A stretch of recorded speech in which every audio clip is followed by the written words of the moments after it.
Joining us right now is an undefeated boxer. A man who has trailblazed a business through the internet the likes most other business people would only dream of. He's fighting on Saturday, December 18th, not against Tommy Fury, who backed out as of yesterday or this morning. He'll be fighting Tyron Woodley for the second time, defeating him the first time. Ladies and gentlemen, Jake Paul. Yeah! What's up, dude? What's going on, guys? Thank you for having me. Hey, thank you for joining us. I mean, people mock the faces here on the screen immediately upon you arriving. You have that Ohio jawline that AJ has 2 doors over. We can't thank you enough for joining us. What happened? How long have you known you weren't going to be fighting Tommy Fury, and how devastated are you by this news? Only about 24 hours now. To be honest, I'm pretty sad, man. You know, you get your mind so set on one opponent, and all the shit talk, all the personal shit that led up to it. I really wanted to fight this guy and KO him. You know, it was personal, and now that I don't get to do it, this is the first time I'm even talking about it. First show I'm even talking about it. So, you know, it sucks. It sucks, and I really wanted to take him out on December 18th, but luckily Tyron stepped up to the plate. My team called me and they were like, hey, this is what's going on. I was like, okay, cool. I'll fight anybody. The show must go on. Did they give you any kind of story? Like what was the reason? I know what he has some kind of medical issue, and like, was it like pretty much just 24 hours ago you found out? And was Tyron sitting back waiting as the backup all along? Yeah, so they called me up, and at first it was a chest infection, and they said he had a cough. And they were taking antibiotics and so on and so forth to see if it would get better. And then they called up and were like, oh, and by the way, like, he also has broken ribs. So the whole thing just seems a little bit sketchy, and we can't get a clear answer, right? He also faked his mom being sick so that he didn't have to go to the press conference. So that was a red flag early on, and I think it just really comes down to this kid, for some reason, not wanting to get into the ring. I think we all sent our positive T's and P's to his mom whenever he missed the press conference. Were those misguided T's and P's? Yeah, I mean, it was a made-up story so that he didn't have to go to the press conference. So, you know, the Furies have a history of pulling out of fights. Tyson Fury's pulled out of 5 fights.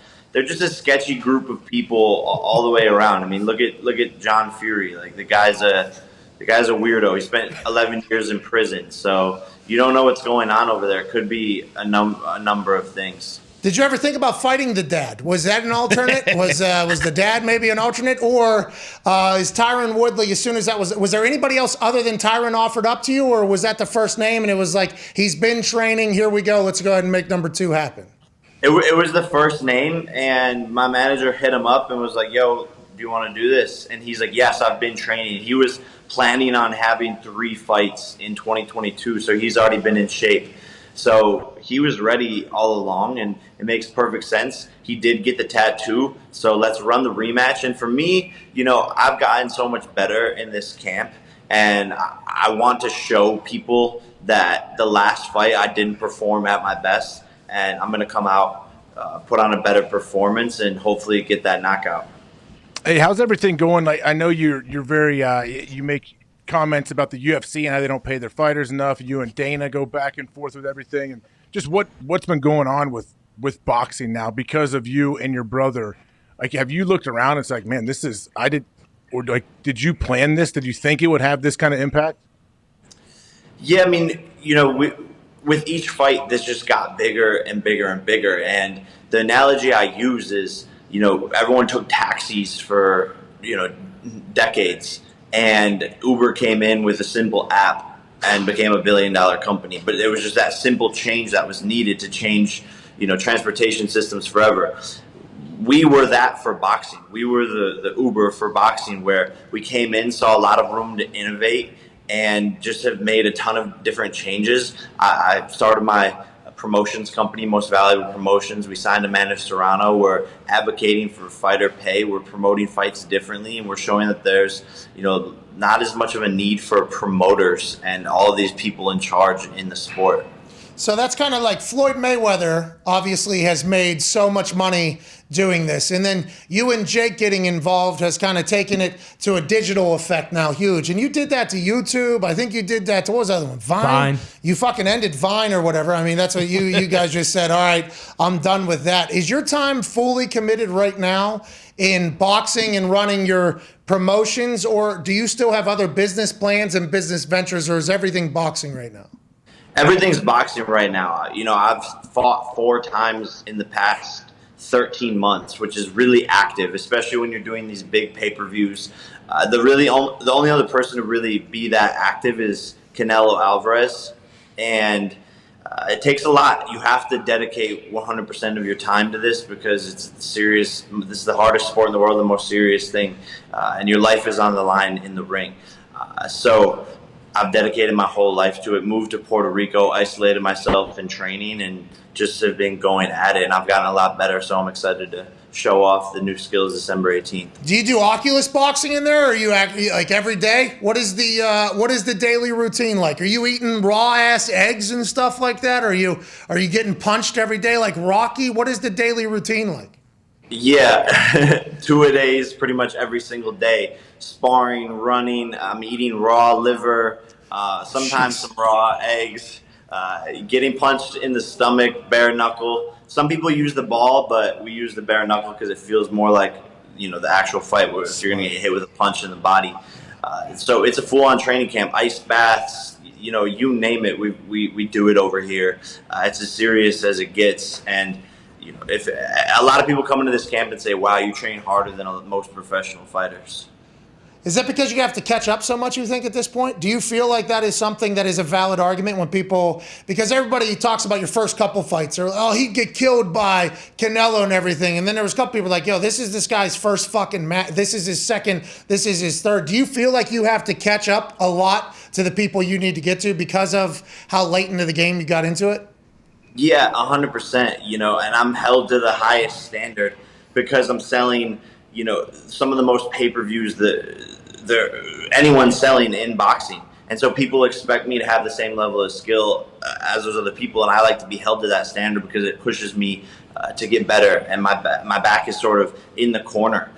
No one in really the history of the sport has fought 8-round fights in their 4th fight, in their 5th fight, in their 3rd fight. Most times people build up 4-rounders, then they do a 6-rounder, then they do an 8-rounder in like their 10th fight. So I'm sort of coming into the highest level of the game early on, and like you said, I've had to play catch up. I wish you would have been able to fight the pro boxer from the boxing legendary family. It's kind of, I feel like you're getting robbed of a chance to dance on everybody, and we're getting a robbed of a chance to say like, nah, the motherfucker's good. Like, hey, like, you know, like that is why I think it's such a bummer that Tommy Fury kind of backed out of this. Although fighting Woodley is another fucking going to be an incredibly tough fight. He's a badass of a human being. I mean, it's just for your skeptics, Jake. You know, for the skeptics. No, for sure, and that's what I wanted because the public and the media and the people on social media look at it and they're like, oh, you haven't fought a professional boxer. Most people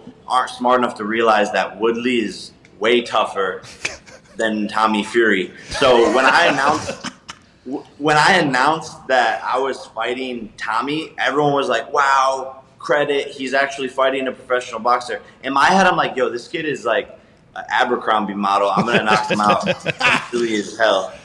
And Tyron Woodley's a real killer, so this is definitely a harder fight. All right, well, good luck on December 18th. Thank you for stopping by and chit-chatting about this. Can't wait to see what your next fight is. Can't wait to watch, and good luck in the rest of your camp, man. Don't get any chest infections or broken ribs. I'll try not to, man. Thank you for having me. Ladies and gentlemen, Jake Paul, thank you, man. Yeah! Hey, how come he's really committed to this sport, I think, that was dying there for a bit, you know? And the boxing people don't think about that at all, right? No, maybe some people do. The old stooges never will. You know, they'll never really change their mindset. But how many fights is he going to win until people do kind of take him seriously? He had the Tommy Fury one was the one for the boxing people, I think, you know? Cause I don't know, though. Do boxing people respect Tommy Fury that much? I don't know. That's great. I Especially don't know now. enough to know. Like, They're much similar in size, I feel like, and that's why people are like, yeah, this is a much more even match because of the reach and everything. How about Also- Woodley getting his biggest payday and being like, "Yeah, I'm gonna keep doing this. Yeah, do another one of those. I'm gonna figure this one out." Oh, you guys. Oh, that's a shame. Chest infections. Yeah. I've been on a 4-month fight camp actually. Imagine what he's gonna look like. That should be good.